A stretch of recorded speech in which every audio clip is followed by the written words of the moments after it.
asatidzah, santri-santriku sekalian, kelas 7, kelas 8, kelas 9 sanawiyah, kelas 10, kelas 11, kelas 12 juga i'dad madrasah aliyah yang dimuliakan Allah Subhanahu wa taala. Alhamdulillah rabbil alamin. Marilah senantiasa kita mensyukuri nikmat Allah Subhanahu wa taala dengan mari kita koreksi kembali. Sudahkah benar-benar kita meyakini bahwa apa yang ada pada kita ini datangnya dari Allah? Jangan-jangan masih ada di antara kita yang kita lalai dan lupa, bahkan menganggap bahwa apa yang diupayakan itu hasil keringat sendiri, hasil orang tua, hasil saudara, bukan karena dari Allah. I'tiqad fil qalb, meyakini dalam hati antum, meyakini. Kemudian pada seperti itu lisannya mari kita ucapkan alhamdulillah apa yang sudah kita mampu lakukan, yang sudah kita dapatkan, yang akan kita dapatkan itu semua karena Allah Subhanahu wa taala. Kemudian bukti selanjutnya adalah anggota badan kita dari ujung rambut sampai ujung kaki, jangan sedetik pun, jangan sedikit pun kita salah gunakan. Kita gunakan untuk taat pada Allah Subhanahu wa taala. Salat dan salam senantiasa terlimpah tercurah kepada Nabiullah Muhammad sallallahu alaihi wasallam beserta keluarga, sahabat-sahabatnya dan orang-orang yang senantiasa istiqomah mengikuti langkah beliau hingga yaumil akhir. Ayol hadirun, asatidzah dan santri-santriku sekalian, hari ini hari Jumat tanggalnya 22 Oktober. Tadi disampaikan pembawa acaranya memperingati hari santri. Benarkah ini hari santri? Apa itu hari santri? Pertanyaan begitu. Ayo hadirin, perlu antum ketahui, mari kita buka lembaran sejarah bahwa pada tanggal 17 Agustus 1945 Indonesia mendeklarasikan kemerdekaannya. Apakah kalau sudah merdeka terus negara-negara yang sebelumnya menjajah, yang sebelumnya ingin menguasai Indonesia merasa sudah kalah kemudian pulang kampung? Ternyata tidak. Justru mereka menyusun kekuatan, mereka bermanuver bagaimana untuk bisa menguasai dengan cara-cara licik yang mereka lakukan. Namanya juga penjajah gitu ya. Waktu itu Jepang izin sama Insinyur Soekarno waktu jadi presiden untuk kembali ke Indonesia dengan tujuan menghabiskan sisa-sisa tentara Belanda yang masih tersisa. Sekaligus mau ngambil barang-barangnya milik Jepang. Kayak kontraktor mau selesai kontraknya kemudian ngambil barang-barangnya. Padahal dia menjajah 250 tahun lebih, dijajah Indonesia, di kekayaannya diwarnai penduduknya dengan pemahaman mereka. Karena niatannya baik dan sudah mengakui kemerdekaan Indonesia maka diizinkan. Namun ternyata mereka bersepakat, bersekongkol dengan sekutu untuk kembali menguasai Indonesia, dimulai dari Jawa Timur. Mereka masuk dari Jawa Timur, kemudian tidak kalah Bandung, Semarang juga mereka serang kembali. Ketika itu dari negara diam, masih menunggu akan ada terjadi rekonsiliasi dengan cara diplomasi ataupun ada kesepakatan. Maka pada tanggal 22 Oktober 1945 menjadi saksi bahwa santri telah menyelamatkan bumi pertiwi Indonesia. Ketika tentara diam karena kondisinya memang terlena, bisa dikatakan setelah euforia kemerdekaan, namun yang namanya santri tetap siaga. Apalagi ketika itu ajarannya masih murni, belum tercampuri dengan pemahaman yang seperti sekarang ini. dipelopori oleh Kiai Haji Hasyim Asy'ari. Semangat juang digelontorkan. Ada pertemuan ulama se-Jawa dan Madura untuk membahas apa yang bisa kita lakukan. Maka keluarlah resolusi jihad. Resolusi jihad sudah dicetuskan sejak 1945, yaitu melawan penjajahan Jepang dan Belanda. Resolusi jihad. Jadi yang membuat para ulama, para pendahulu kita. Sehingga yang berperang waktu itu murni santri, dengan senjata seadanya, dengan peralatan sempunyanya, memperjuangkan Indonesia, memperjuangkan negara ini yang tidak mau punya pemahaman selain Islam, karena santri memperjuangkan, tidak tercampur dengan pejuang yang lain. Jadi sebenarnya setelah merdeka, kalau santri diam, santri tidak mau berjuang, Indonesia wallahu alam ada namanya atau tidak. Jadi ini yang perlu antum perhatikan, sejarah tanggal 22 Oktober menjadi tanggal di mana santri itu punya peran di Bumi Pertiwi ini. Maka sudah selayaknya dan menjadi kewajiban antum sekalian para santri untuk meneruskan perjuangan para ulama. Alhamdulillah antum diberikan kenikmatan bisa melanjutkan dengan dirosah di Pondok Pesantren Islam Baitul Salam. Maka mari kita koreksi, sudahkah niatan awal berangkat dari rumah, kemudian sekolah kelas 1, 2, 3, 4, 5 sampai nihai ini, niatan antum tulus terjaga terus. Jangan-jangan ada niatan yang kurang baik. Karena kalau niatan kurang baik ada muncul dari antum, naudzubillah, pasti sekolahnya asal-asalan, nyantrinya sekenanya. Yang parah lagi hanya ngikut saja, temennya ke sana ngikut ke sana. Maka kalau antum mau sukses, selain ada jadwal dari madrasah, dari pondok pesantren, dari kamar, antum wajib punya jadwal sendiri.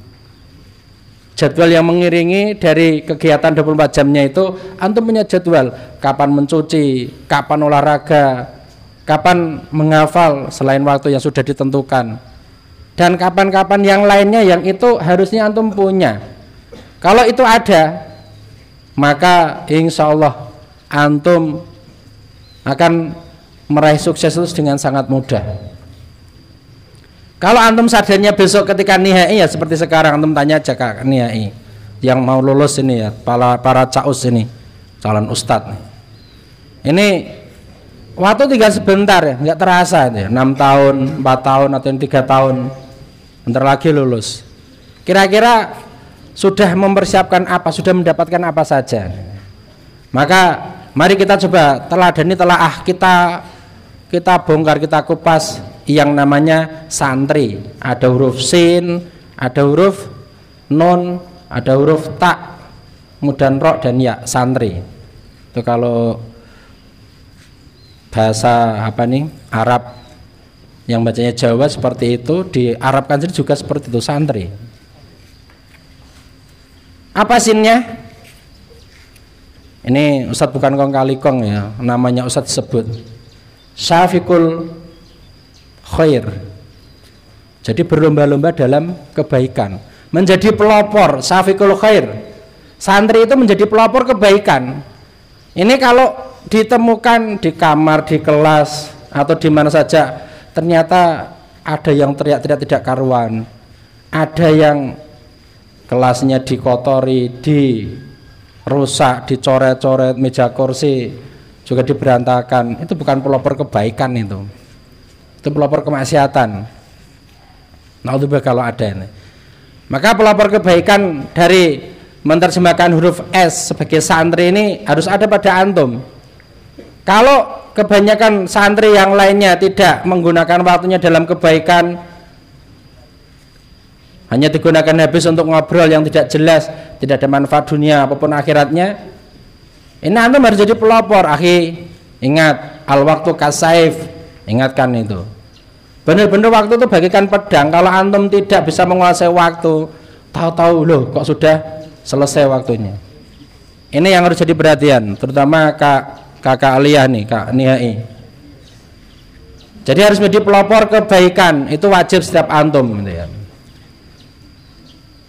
Kok ditemukan santri ternyata suka jahil sama temennya, atau bahkan santri maunya menang sendiri, ada temennya lihat, atau ngapa kamu lihat-lihat, dia punya mata mau buat lihat ya. Saya pengen lihat santri yang kalau dilihat malah ngapa lihat, kalau ngapa senyum-senyum. Ini bukan tipikal santri itu ya. Itu tipikal orang kampung yang pernah Ustadz lakukan ketika ada santri waktu itu jalan, kemudian dia karena lewat kemudian lihat, kemudian dikatakan kenapa lihat-lihat, didatangi dan dipukul gitu ya. Ketika itu santrinya lapor sama Ustadz masih Ustadz muda santrian, Ustadz datangi orang kampungnya, Ustadz tantang apa? Tantang fisik. Ustadz tantang, waktu itu ada per yang bisa dibuat olahraga itu ya. Ustadz tantang, kamu mukul santriku kuat berapa kali? Sekali, tapi nggak kuat, kena muka malah sobek. Gini aja nggak kuat mukul santri. Ustadz tantang, harus seperti itu jadi pelopor gitu ya. Setelah itu nggak berani. Nah kalau antum petinta-petinta sama temennya, sama adik kelas, itu bukan pelopor kebaikan. Maka syafiqul bil khair ini harus kita ada pada diri kita, menjadi pelopor kebaikan dalam semua hal. Antum melihat ada keran terbuka, matikan. Ada lampu masih nyala, matikan. Bagi yang belum tahu saya beritahu bahwa saklar lampu yang muter seluruh pondok itu saklarnya ada di samping kamar mandi masjid yang menghadap utara. Itu ada 2 saklar, satu kamar mandi, satunya teras itu. Nah, bagi antum yang nanti lihat masih nyala, matikan. Karena lampu itu ada batasannya ya, ada berapa jam nyala. Ada yang 8.000 jam, ada yang 6.000 jam. Maka kalau nyala terus ya setelah masanya mati itu ya. Maka dibantu. Di samping itu listriknya juga mahal.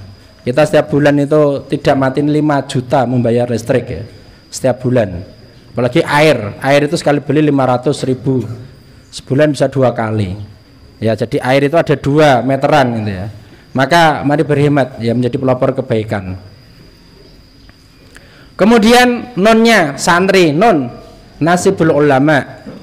Antum itu walaupun tampilannya seperti ini, gini-gini itu antum adalah pewaris ulama. Antum itu menjadi penerus ulama. Walaupun nanti tampilannya antum mungkin ada yang kuliah, ada yang ya mungkin disetel apa gitu ya, sama nanti antum akan tahu aturannya, aturan bermain. Karena antum adalah mubalik. Antum itu adalah dai. Mau jadi dai kampus, dai kampung. Antum adalah penyuruh kebenaran, penyuruh kebaikan. Maka supaya terbiasa dan bisa menjadi pelopor kebaikan, senantiasa melakukan kebaikan, itu wajib antum melakukan. Sehingga pewaris atau menjadi mewarisi ulama akan antum dapatkan nasibul ulama. Ini yang harus antum pelajari nih. Karena setiap antum pulang itu mesti ditanya nanti adalah sudah berapa juz kamu hafal gitu ya. Karena ulama itu pada hafid dan sekian ribu hadis yang dihafal dan asar-asar yang lain, itibar-itibar yang lain juga dihafal. Sehingga kita ada permasalahan, harusnya seorang santri yang pernah mondok itu mendapatkan satu solusi, bisa memberikan jawaban. Ini, jadi antum menjadi pewaris. Maka tidak salah kalau nanti orang kampung nanyakan, nak hukumnya apa? Berkaitan dengan agama itu pasti. Bahkan mungkin akan tahu-tahu di dadak menjadi pembicara, ngisi khutbah Jumat mungkin, ataupun ngisi kajian-kajian yang pembicara utamanya nggak hadir. Maka harus siap gitu ya. Karena antum pewaris ulama, ya, seorang alim yang memiliki ilmu yang sudah dibiasakan dari pesantrennya. Kemudian tarikul ma'asi, meninggalkan kemaksiatan. Ini ada satu kesatuan yang harus antum pahami. Ketika seorang penuntut ilmu yang sulit menghafal, maka beliau bertanya kepada gurunya, syaqautu ila waqi'in su'ahifdi farsadani ila tarkil ma'asi. Jadi menanyakan tentang sulitnya menghafal, sulitnya mengikuti pelajaran, stres, terasa pusing, terasa berat. Ternyata salah satu faktornya, dan bisa jadi faktor utama itu adalah kemaksiatan. Yang definisi kemaksiatan itu sangat banyak ragamnya. Jangan dikira kalau antum datang terlambat kemudian pura-pura menyelinap ustadznya tidak tahu, itu bukan kemaksiatan. Kemaksiatan yang harusnya antum halalkan, Ustadz afan terlambat, mohon diizinkan masuk. Kalau tidak boleh masuk ya itu resiko karena menjadi ketentuannya itu ya. Kalau dibolehkan masuk alhamdulillah, berarti itu rezeki untuk antum. Jadi tarikul ma'asi, meninggalkan kemaksiatan, yang itu akan menjadikan basirah kita semakin kuat. Jadi kalau antum melihat suatu kemaksiatan, antum ada melihat seorang yang lewat dengan pakaiannya yang naudzubillah, kalau sampai mata terbelalak bahkan mengikuti dari ujung ke ujung, itu alarm kebaikan belum ada dalam diri antum. Kenapa? Terbiasa dengan kemaksiatan. Namun kalau orang yang meninggalkan maksiat, jangankan yang sampai pakaian seperti itu, pakai pakaian berukut, ahwat lewat aja akan tetap menundukkan pandangan. Itu akan menjadi alarm, menjadi kekuatan tersendiri, dan itu baik untuk antum. Maka mari kita jangan biasakan meremehkan suatu kemaksiatan walaupun kecil, jangan kita remehkan. Termasuk kalau antum sekolah itu berseragam, termasuk kalau urusan yang sifatnya menjadi kewajiban santri untuk suatu kegiatan, jangan merasa aman, aku tidak ikut kegiatan prestasi. Ketika ada acara kumpul, ngumpet di pojok kelas mungkin. Ketika diubur-ubur pojok kelas, nyumpet di pojok selokan. Ternyata ada yang lagi mojok lagi kemana? Huri, ustadz atau kakak kelas tidak tahu aku di mana. Jangan bangga seperti itu, sudah bermaksiat, tidak dapat ilmu, sia-sia waktunya antum di sini.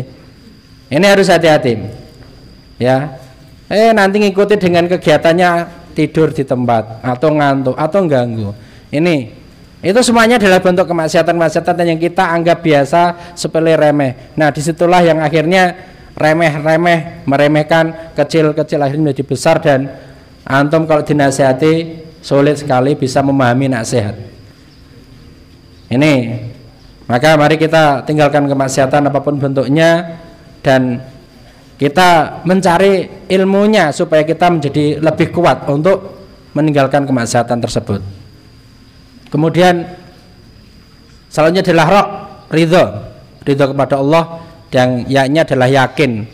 Ini kalau saat nanti panjang lebarkan semakin panas, dan antum ya vitamin D Ustaz, tapi agak terpaksa nih vitamin D-nya, silo dan sebagainya.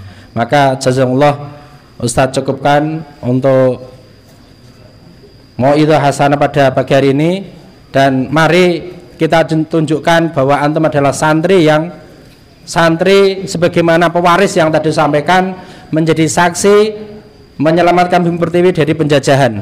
Dan itu santri, benar-benar santri bersarung, ada videonya itu ya. Jadi santri yang memperjuangkan Indonesia. Semoga Allah memberikan kemudahan kepada kita untuk bisa memahami Islam lebih dalam lagi, memberikan kesabaran pada asatidz kita yang mentarbiah kita, dan kita doakan pada seluruh orang tua kita semoga diberikan kemudahan, lancar rezeki, sehingga apa yang jadi kebutuhan antum bisa terpenuhi. Saya cukupkan, billahi taufiq wal hidayah, wastaghfirullah katsir. Assalamualaikum warahmatullahi wabarakatuh.